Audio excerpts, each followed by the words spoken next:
Ahoy me mateys! Ho ho ho! Well, a bit of a cool pirate hat, isn't it? Kind of quite neat. Kids love it. Love dressing up in it. Also got this one. This one doesn't really fit me very well at all, but this one is a bit of a helmet. And you know what?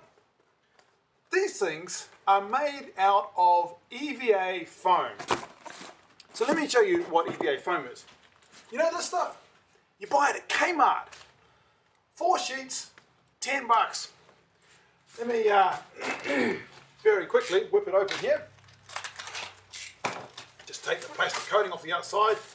Because, you know, everything comes in a plastic coating. Smack myself on the nose there. These are the EVA sheets that you can buy. They come with this little pattern down the side and of course these little clip-on bits, and you can clip them together, and they're really good for under your feet when you're working in a place like this that's got a concrete floor. Or you can get creative and hack them. And today's hack is turning this into something very different.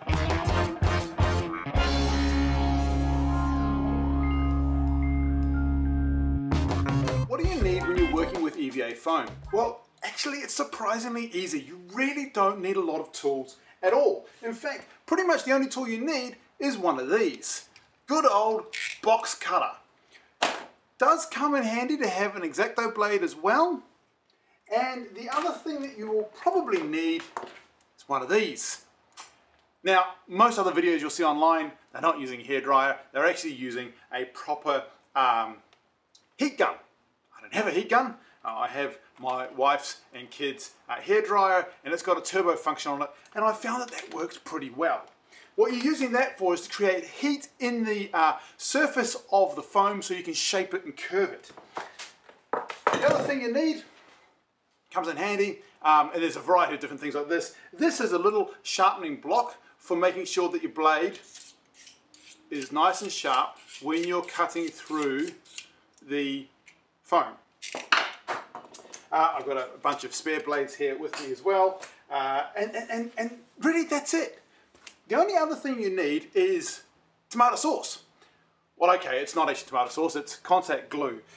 It is premium contact adhesive. Now, any videos you watch online in America and things, they talk about using barge. Basically the same thing. It's a contact cement.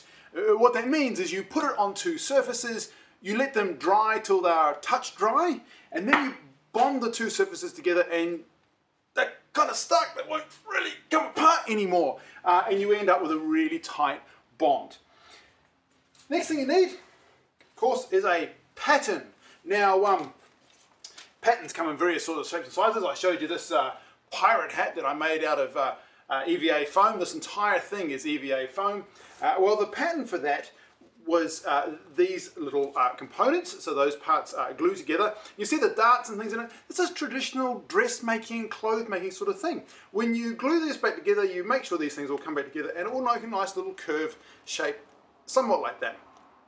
And you end up with the hat, and I've got the feather patterns and such like.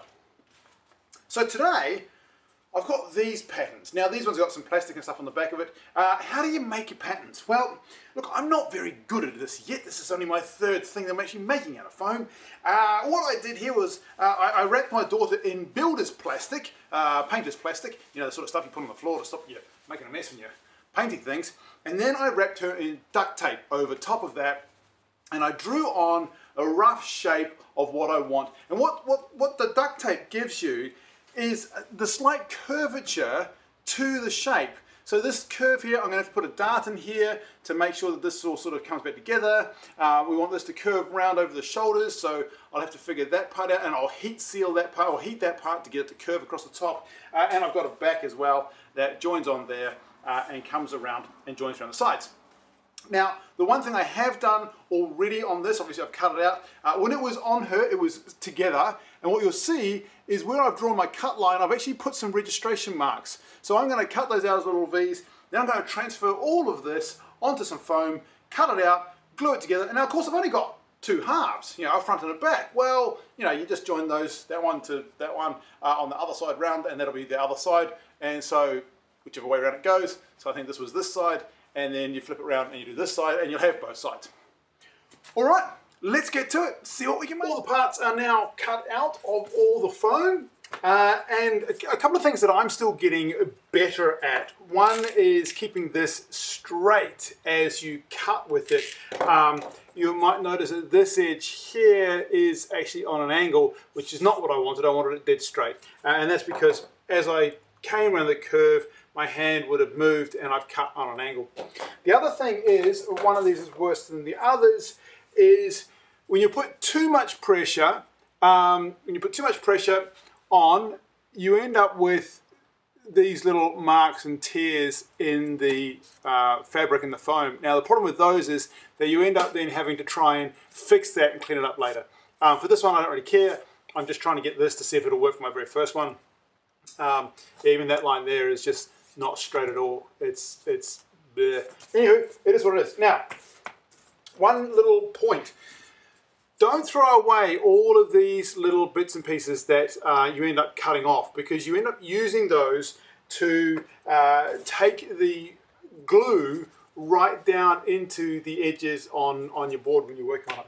So the next part then is to get my contact cement, which is really, really warm because it's stupidly hot in here, and shape these. Now, one other thing I do need to do first is to grab the hairdryer and plug that into there, like that. Now, it's a hot day, it's about 40 degrees, and I'm going to use a hairdryer. Go figure. This will be a bit noisy, sorry. And what you're doing is you're heating this up like this on both sides. Oh, that's hot. So we're just going to heat it up on both sides.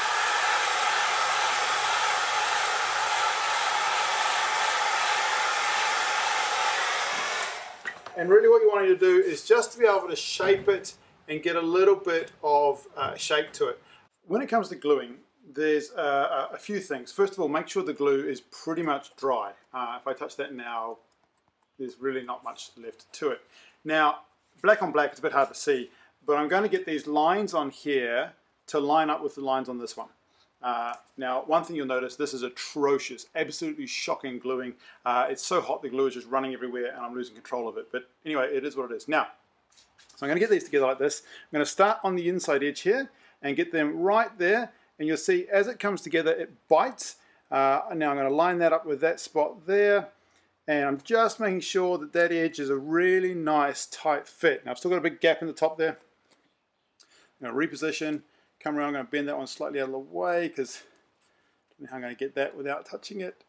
I'll just keep bringing it around, moving the foam as I do to get the lines to line up, getting that one to line up, and then the last part is to come around and get that edge to line up right there on the edge. And so then we get a nice little edge, and I push it all together just like that. Doesn't take a lot, and that is now bound. It's not coming apart, and that's the first part of our suit of armour that will sit something like that. So after a bit of manipulation and pushing things around, we end up with this shape. Now, as you can see, yeah, the glue here is just atrocious. I will end up sealing all this. I'll probably end up using plastic dip. A lot of people use plastic dip to seal these things. So I will sand that all back, seal it all up. I'll fill in some of these little holes and gaps. But as you can see, we end up with quite a good body shape. But we've ended up with an approximation of a, well, hopefully a suit of armour. So I'm going to wrap the day up here. I will come back. I'll do the video. You'll see me do the video part. For you, it'll be like this. For me, it'll be a day or so. And then I'm going to colour it and weather it, and we'll see how it turns out in the end. But in the meantime, that's what we've turned our foam into so far.